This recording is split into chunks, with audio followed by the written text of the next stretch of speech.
Now that you understand each principle of DBT, it's time to see them in action. In this episode, Dr. Judy Ho performs an example dialectical behavior therapy session. So Dr. Ho, I've got no questions here. All right. Off my glasses, All raw, right. real. I'll let you take it away. Okay. Well, thank you so much for coming to see me, Kyle. What can I help you with today? Well, I was diagnosed with depression at 9 years old. I have had 3 major depressive episodes in my life after that, maybe after the age of 10 or so. And I do take an antidepressant every day, but I stopped going to therapy maybe 3 months ago because of a move. So I just need to find a new therapist. So I heard you were really good from MedCircle. So I'm really just looking to see how DBT can help me manage some of my depressive symptoms and depressive episodes. Okay, so what types of symptoms are you still struggling with right now? Well, it's actually pretty good right now. That's good. And it's easy not to have symptoms come up, I think, when everything in your life is pretty good. And everything in my life is pretty good right now, so that makes it easier. But there is still feelings of hopelessness and helplessness that reoccur. There's also feelings of just not being enough. Like, I take a lot of pride in my job at MedCircle and what we're doing and what we're doing for people. And you know, in other parts of my life as well, I work a lot with animals and people with animals, and that has a lot of pride for me attached to it because I want to help people that way. But I still have those ones where I'm like, is this, am I doing enough? Am I making a big enough impact? Am I really helping, or am I just telling myself I'm helping? And and I think that's kind of the general-ish. Yeah. So sometimes you still struggle with, for example, thinking whether or not you're valuable, worthwhile enough.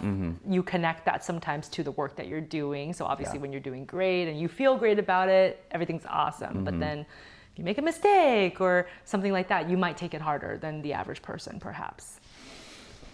I don't know if I take mistakes harder than the average person. I pretty much, we all make mistakes. So for me to make a mistake, that's okay. I always want to be putting out the best that I can do. And that is not always possible. And so when I kind of feel those times are occurring, that's hard for me. And on a more significant scale, while it hasn't happened recently, I'd say, in the last 6 months, there are times where I'm so depressed, you can't get me out of bed. I cannot function. It doesn't matter how much I'm hearing you or understanding what you're saying. It doesn't change my inability to take care of myself. Like, I can't take care of myself. I don't eat, or I eat too much. I mean, my life just becomes a splatter of mess, until I can finally dig out of it. How do you usually dig out of it? Well, I go to my therapist a lot, and then, sometimes we change medications. Yeah. Sometimes it's just a realization, right? I've had those times in my life through therapy. I have a realization. Oh my gosh, that's why. And then as soon as I know it's why, I'm like, well, now that makes sense. Now I can move on. Right. Yeah. That makes sense. Tell me a little bit about the hopelessness or helplessness that you feel sometimes. Well, I believe that those feelings are hardwired in my brain. And I feel like I was born with that, and it sucks. I have Crohn's disease. I didn't come in contact with some rare bug and get Crohn's disease. I just got it. They think it was hereditary, right? And that's how I relate it to depression. It's not because I don't exercise enough, or I don't believe it's because of these reasons, or that I'm not social or whatever it is. It's just my brain is wired differently, and its default is to be helpless and hopeless. And I have to work against the way my brain is set on a default to not fall into that category. And so when that happens, I would have canceled today. There's no room for anything in my life when that's full. Okay. Yeah. So I think for today, we're going to focus on two things. I think one is to try to manage this hopelessness, helplessness that's kind of long-standing, as you mentioned. And clearly, when you're having problems managing your activities of daily living, when you're super depressed, that certainly amplifies the hopelessness and helplessness, because that just kind of starts to percolate even more, like I can't do anything, right? So I want to focus on that a little bit. And I think the other piece I want to focus on is just developing a prevention plans, because right now you're doing great. So it's really about, okay, how do I sort of reduce my vulnerability to having another significant episode, and how do I manage it when I start to see some of those things creep in, so that we can sort of make sure that we get back to the baseline that I feel more comfortable at. Okay. So the first thing I want to talk about is the hopelessness and helplessness aspect, because it is so long-standing, and it's something that you were saying that you always have to fight. And what have you tried so far to try to fight that? Like, do you just try to tell yourself to be positive? Like, what are the things that you've tried? In my past, I have tried overeating. I've tried exercising. I've tried sleeping, and these are all things that I was probably doing on a more subconscious level to try to mask whatever I was feeling. There even was a period where I'm like, am I grabbing that wine bottle because I want a glass of wine, or because I'm feeling this way? And that was very alarming to come to a conclusion of. Things that have been successful is therapy, good old tell me about your father therapy, right? From a psychiatrist or a therapist. Medication has been wonderful. I don't believe I could live the life I'm living without it. And being busy and getting enough sleep are probably the two biggest things that help me keep it at bay. But I don't feel like I'm addressing it. Right? I feel like it's at bay, right? Yeah. Because we drove up here to film this today, and then we're supposed to get on a plane tomorrow morning and be gone for 4 days. We're just constantly busy. Yeah. And so that when you're so busy, you don't have time to be helpless and hopeless because you're busy. Right. Yeah. Right, exactly. So sometimes maybe that distraction is keeping it at bay. Yes. But you don't feel like you've addressed the root. Right. So I think one of the things about hopelessness and helplessness that people find interesting is, of course, that we are all preferably agents of our lives. Like, we want to be able to be masters of our universe to some degree. And when things feel like they're starting to slip out of control, that can come up a little bit more often than other times. As you said, sometimes things are hardwired. You feel like maybe you are prone to that. But I think it still comes from a very human need to want to be masters of our universe in some way. That you don't want to have something happen to you that you didn't foresee, and therefore don't have an action plan. And when there are challenges that come up, when you are prone to hopelessness and helplessness, that could be your first default is, uh-oh, I'm not going to be able to manage this. Sort of like a message that you tell yourself.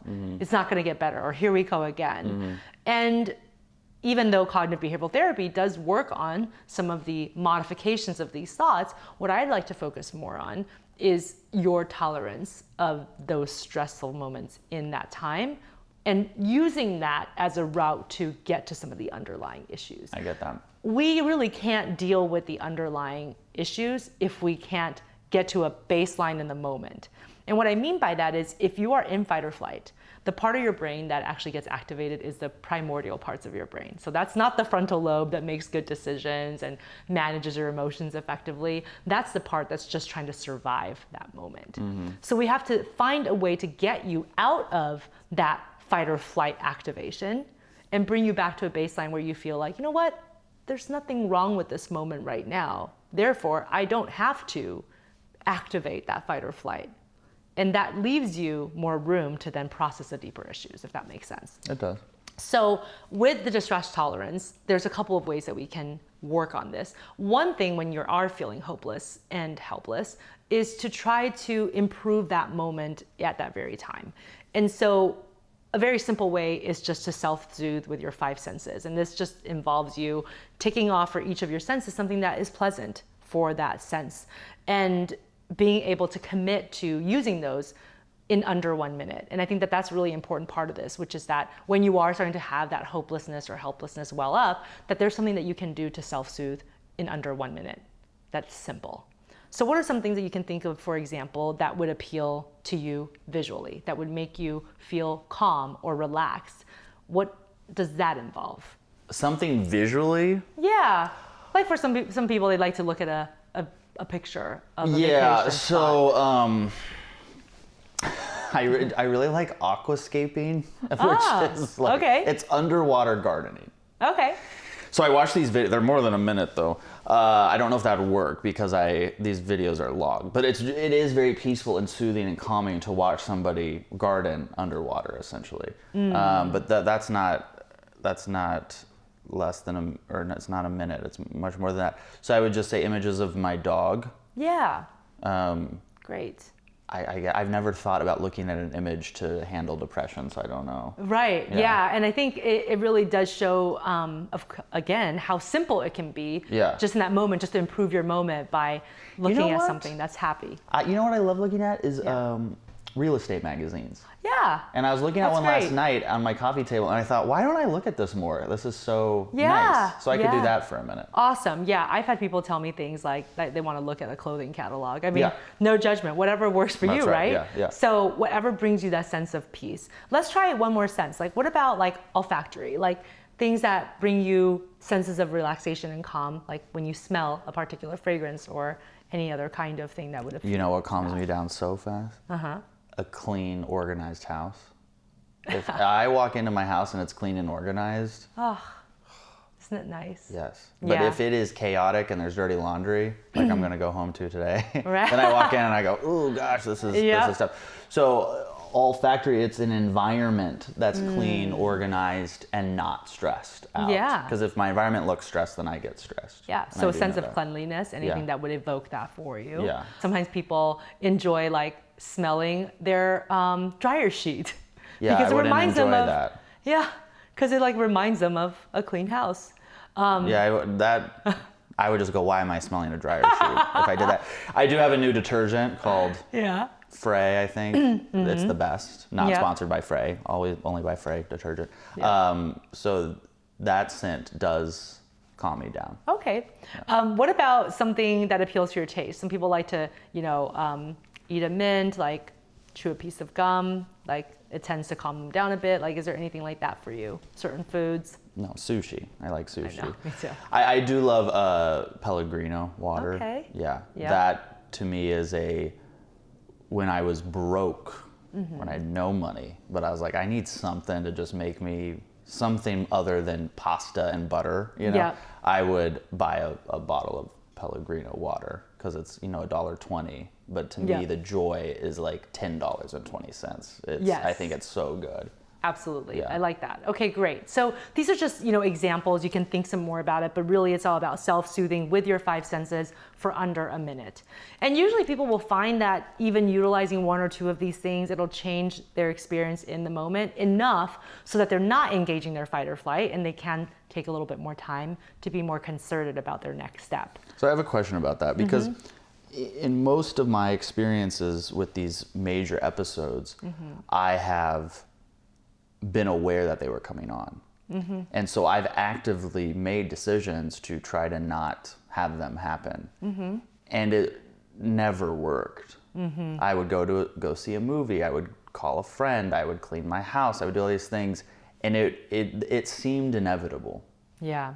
And now if they were to come on again, I would believe that it was inevitable. Right. I wouldn't believe that those things would keep it from coming. It might delay it, Yeah. but not keep it from coming. That's Right. what I believe. Right. And I think part of this is also not rushing to have to prevent it from coming. It's a weird idea, but DBT is really about accepting the current experience. I don't think I could ever be in a position to accept that type of episode occurring because Yeah. it is the worst thing that's happened to me, and I could start crying right now thinking about it, and it's happened Yeah. 3 times. Yeah. And my mom died when I was 16. Those depressive episodes are worse than that. Right. It's like being shot with a gun, but you're alive. Yeah. And you have to live. Right. While you have bullet holes in your body. Right. And no one sees you bleeding. So Yeah. they're like, what are you talking about? There are Yeah. no bullet holes in you, but you feel like you've been shot. Yeah. So I don't understand how I can Right. be like, well, that's gonna happen. Right. It's not about giving up though on being able to change the experience. It's just about not being afraid of it coming because you know you have the skills you need to deal with it.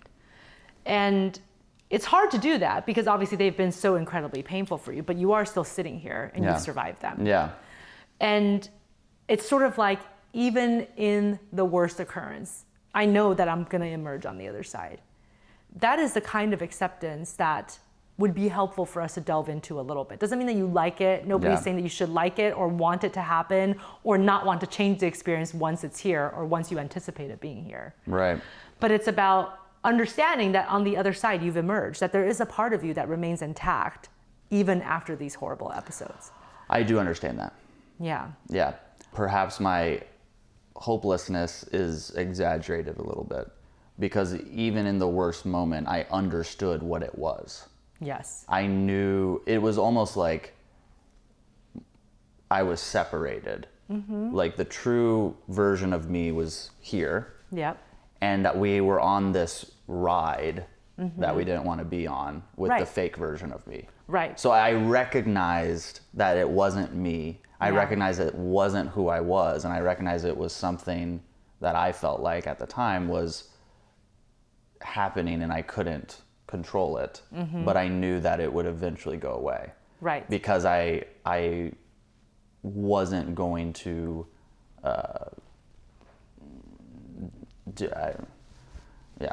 I'll just leave it there. I like to use the analogy too. I like your analogy of the roller coaster, and I often use the analogy of people watching a play. And there's the actors in the play, and sometimes there's horrible things going on in the storyline. And then there's a narrator who is talking about what's going on, even the bad storylines, but they're a little bit removed because they're narrating the entire story and they kind of know the beginning and the end. And then there's the audience members who are even on another step more removed because they're watching all of this unfold, but they don't necessarily have a personal stake in it. Mm-hmm. And I think that there's all of these different levels of who we are. There's a level of us that's like actually the characters experiencing the pain and the turmoil because the storyline is horrible. And then there's a narrator who can take a step back and say, okay, I'm mindfully observing what's happening. And yeah, this is a really sad story, but I'm not emotionally steeped in it to the same level of the pain that the actors themselves might be experiencing.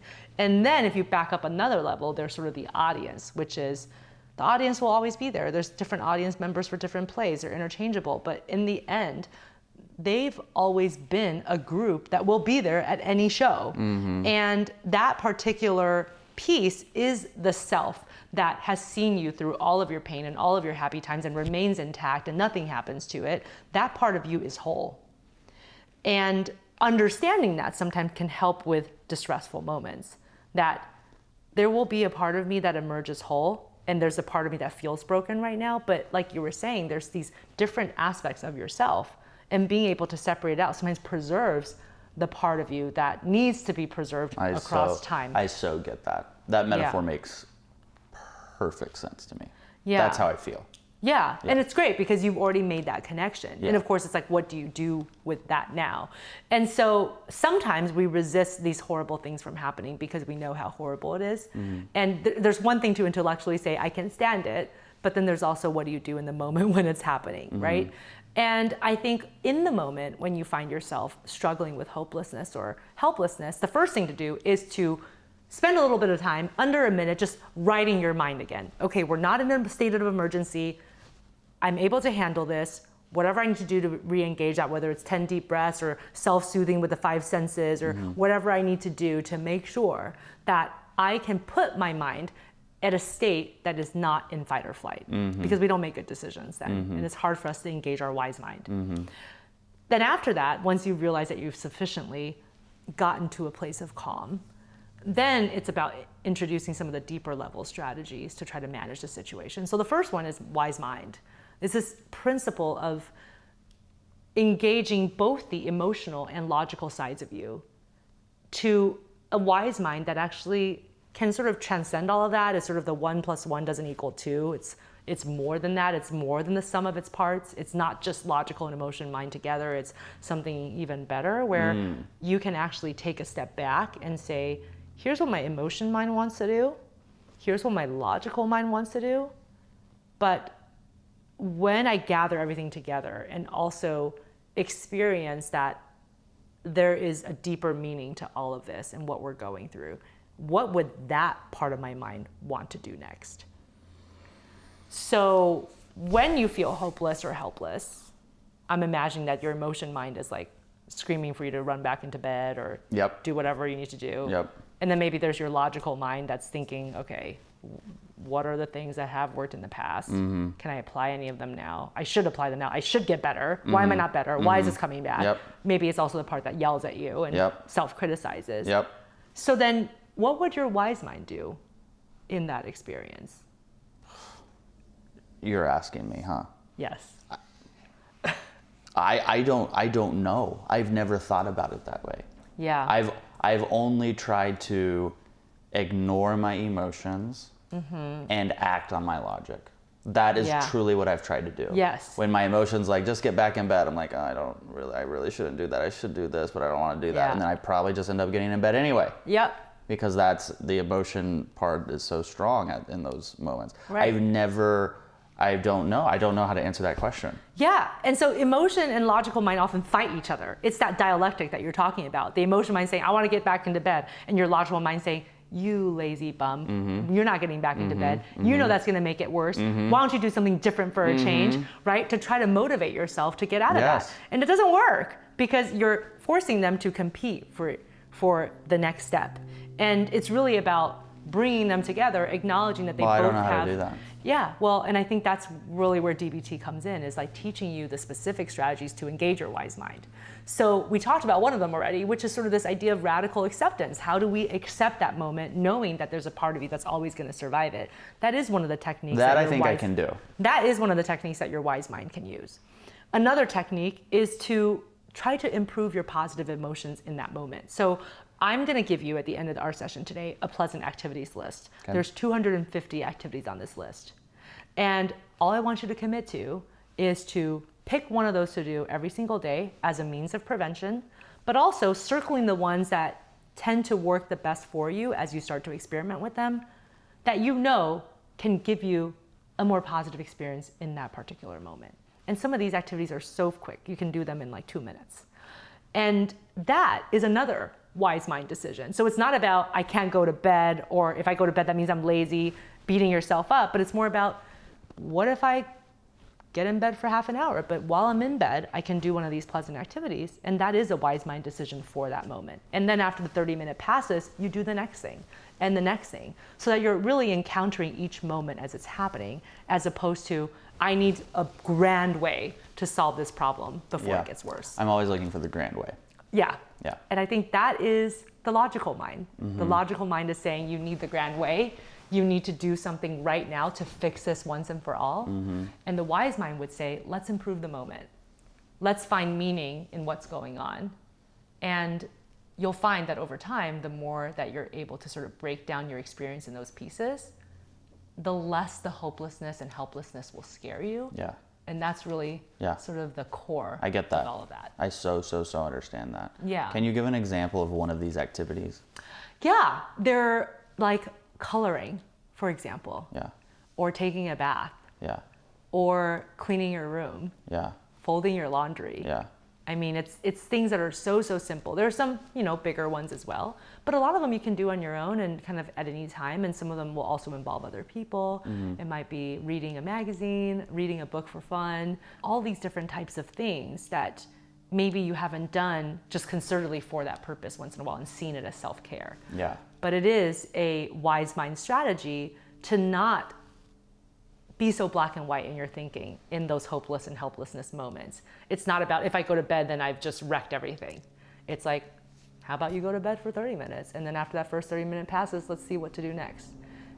It's that loosening of you have to have a solution. I need to practice all that. Time. Yes, I know. We're just kind of like starting to, peel back the layers, obviously. But I think my homework assignment for you, first and foremost, is to take a look at these pleasant activities and to pick one to practice every day, and then as you start to experiment with them, to circle the ones that work the best for you. And we're going to start to build your emergency toolkit for when you start feeling hopeless and helpless again. This is good. Awesome. Very good. You delivered. Knowing that I stepped into this without any preparation. It was great. It was great. That it made sense. And my biggest takeaway is, for sure, I've spent my life fighting my emotional side. Yeah. And negotiating with my logical side. Right. Yeah. When I really need to be making them work together. Yeah. To have the wise They're both mind. valuable. Yeah. I love it. All right, well, Awesome. we'll end there and go to our next episode right now.